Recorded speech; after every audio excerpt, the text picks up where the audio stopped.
একবার ভগবান শ্রীকৃষ্ণের একজন খুব বড় ভক্ত বৃন্দাবনে গেছেন বিহারীজিকে দর্শন করতে। তিনি পান খেতে খুব ভালোবাসতেন। বিহারীজির জন্য দুটো পান নিয়ে গেলেন।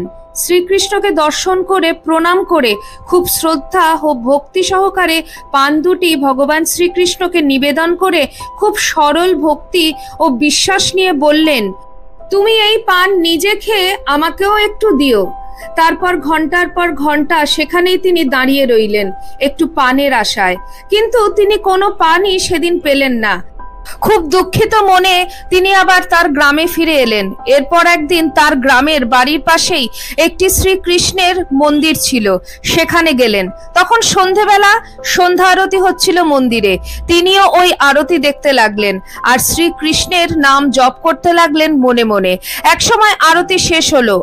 আরতি শেষ হওয়ার পর তিনি পূজারীজির সামনে হাত পাতলেন প্রসাদের আশায়। তিনি দেখলেন পূজারীজি দুটি পান তার হাতে রেখে দিলেন। পান দেখে পূজারীজি এবং সেই ভক্ত দুজনেই হতবাক হয়ে গেলেন। পূজারীজি ভাবছেন লাড্ডুর থালায় পান কি করে চলে আসলো, সেখানে তো পান থাকার কথা নয়। আর ভক্তটি অবাক হলো, কারণ এই দুটি পানই তিনি বৃন্দাবনে বিহারীজিকে নিবেদন করেছিলেন। বলে জয় শ্রীকৃষ্ণ।